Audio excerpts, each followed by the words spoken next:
At 09:42 a.m.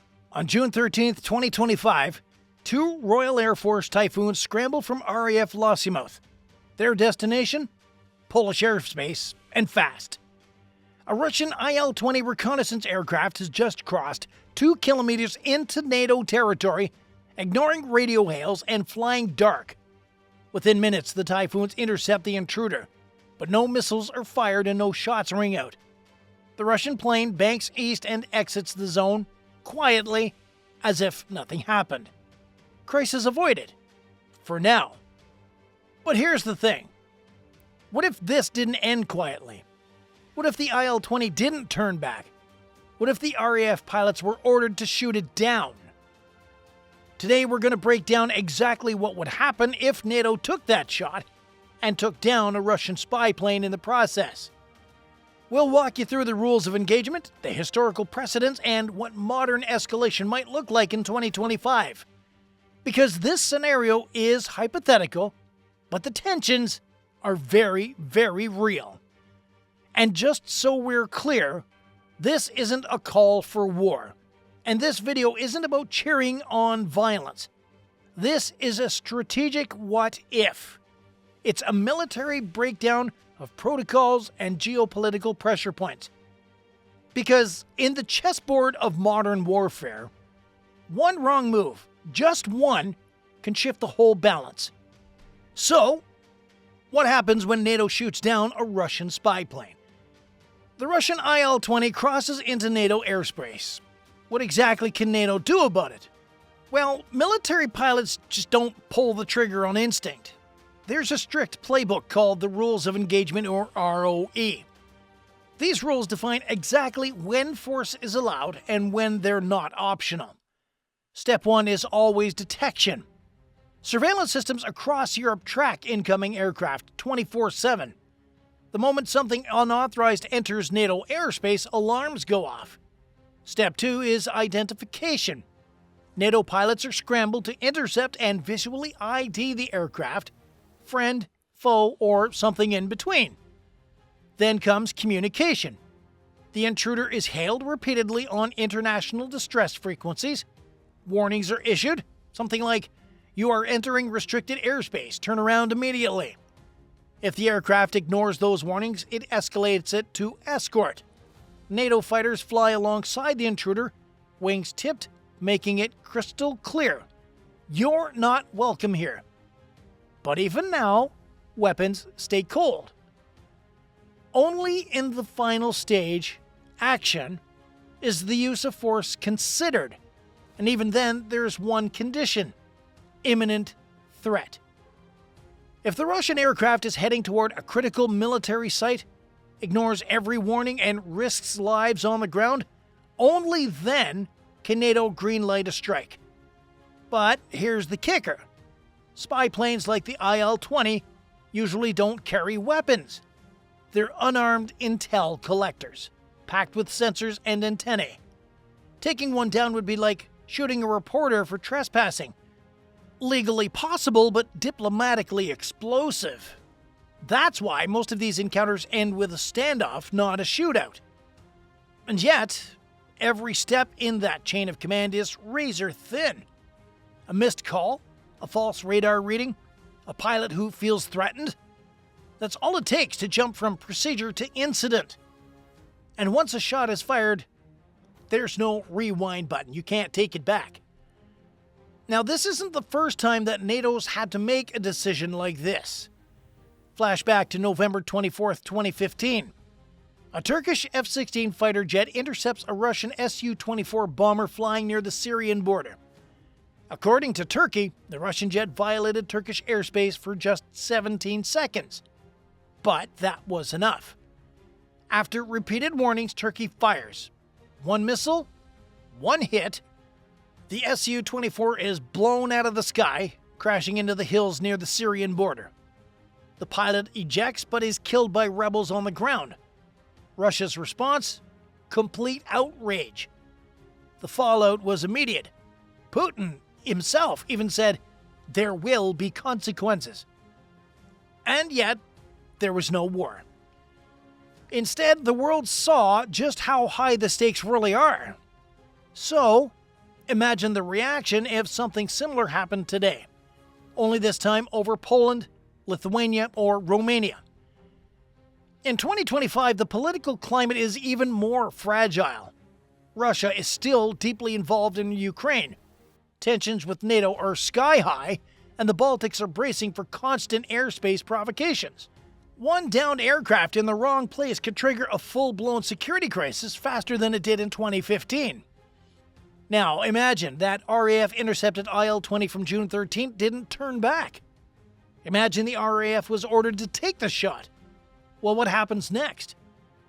Step 1 is immediate fallout. Russia would respond fast and loud. They'd summon NATO ambassadors, accuse the alliance of aggression, and flood state media with condemnation. Air patrols near Kaliningrad would double. Russia might even activate short-range Iskander missile systems within striking range of Warsaw. Step 2, NATO reinforces. Within 48 hours, NATO would activate its Very High Readiness Joint Task Force, expert British brigades moving into the Baltics, and American Patriot missile batteries landing in Poland. A show of unity, strength, and readiness. Step 3, strategic caution. No one wants this to turn into World War III. NATO would reach out through deconfliction hotlines, prearranged military-to-military lines between Brussels and Moscow. Messages would be clear that this wasn't an attack, this was a single, targeted response to an incursion. Russia might escalate militarily, or it might spin it diplomatically. A tragic misunderstanding, perhaps. But even then, the balance has shifted. NATO had fired the first shot, and now the world watches. So while that IL-20 might be unarmed and slow, it could still carry something explosive. Consequences. So NATO shoots down that Russian IL-20. What unfolds next is a complex web of military shifts, political drama, and economic tremors, and of course, global anxiety. The first impact wouldn't be the military, it would be political. Within hours, Russia would summon NATO ambassadors and issue formal condemnations. Moscow would label the strike as an act of aggression, even if it occurred after multiple ignored warnings. Russian state media would amplify the message: NATO has crossed the line. Economic sanctions, of course, would follow. Russia would suspend trade routes, cut access to key materials, or block Western companies from operating inside its borders. NATO member states would respond with their own measures, tightening export controls or freezing Russian assets. But despite the rhetoric and all that, both sides would keep communication lines open. NATO's deconfliction hotlines with Russia, set up to prevent accidental escalation, would be burning red. Diplomats would be working overtime to de-escalate without appearing weak. On the ground and in the skies, the tone would change instantly. Expect an increase in Russian aerial activity near NATO's eastern borders. Su-35s and long-range bombers would begin flying tighter patrols over Kaliningrad, the Black Sea, and the Arctic. Electronic warfare systems would go live. NATO aircrews would face constant buzzing. Close, aggressive flybys designed to provoke a response. In parallel, NATO would reinforce its presence. A Very High Readiness Joint Task Force, its 5,000-strong rapid deployment unit, could be moved to Poland or to the Baltic states within days. Additional missile defense systems, radar units, and naval patrols would follow. Most importantly here, though, is that the escalation would remain controlled. Neither side wants a full-scale conflict here, but both need to demonstrate strength. And in this environment, even a training exercise could be misread as an attack. Behind closed doors, the alliance would face its own internal turbulence. Some NATO countries, particularly in Eastern Europe, would demand an even stronger stance. More troops, more deployments, more deterrence. Others, especially those further west, might urge caution, concerned about economic backlash or unintended escalation. The United States would find itself under pressure. With elections looming and NATO under the microscope, Washington would need to reaffirm its commitment to the alliance while managing domestic divisions. Previous rhetoric questioning NATO's relevance could resurface, especially from isolationist voices. Still, the majority view would remain clear. If NATO doesn't act decisively in defense of its airspace, the deterrent credibility erodes, and that risk is far greater than any few days of political discomfort. Then there's economic jitters, because financial markets don't wait for press conferences. The news of a NATO-Russia clash, even one involving an unarmed aircraft, would send shockwaves through global markets. Oil and gas prices would likely spike, airline stocks would dip, defense industry shares would surge. Eastern European economies would brace for cyber attacks or energy disruptions. Governments might begin rationing fuel reserves or activating emergency infrastructure. Civil aviation routes over the Baltic Sea could be temporarily rerouted, adding delays and driving up transport costs. Meanwhile, consumers across Europe would feel the tension. Supermarket shelves wouldn't empty overnight, but the anxiety would be real. In the Baltics and in Poland, air raid drills would be reinstated. Public messaging would stress calm, but everyone, of course, would be on edge. And perhaps the most unnerving consequence is the shift in nuclear posture. Russia has long embedded nuclear weapons into its doctrine, and not just as a last resort, but as a tool to de-escalate through escalation. A direct military clash with NATO, however minor, might trigger nuclear messaging, heightened alert levels, missile movement, or aggressive public statements. NATO would respond with measured readiness. No launches, no threats, but strategic bombers might be repositioned. Missile defense systems would be quietly calibrated. Exercises would proceed as planned, but with a sharper edge. This is the tightrope of 2025. It's not about pressing red buttons, it's about signaling intent. One wrong message, one misunderstood movement, and things could escalate beyond words. Even if the crisis cools within weeks, things wouldn't return to the way they once were. NATO would likely adopt a new airspace posture. More patrols, tighter no-fly zones, perhaps even pre-authorized intercept guidelines in certain regions. Russia would intensify its gray zone activities, cyber attacks, information warfare, and covert influence operations. The rules of engagement would definitely harden. Military officers on both sides would have less room for judgment, more pressure to react quickly. And that's the most dangerous outcome of it all. Not all-out war, but a world where the space for diplomacy keeps shrinking. So as the smoke clears, the world would restabilize, but on a different trajectory.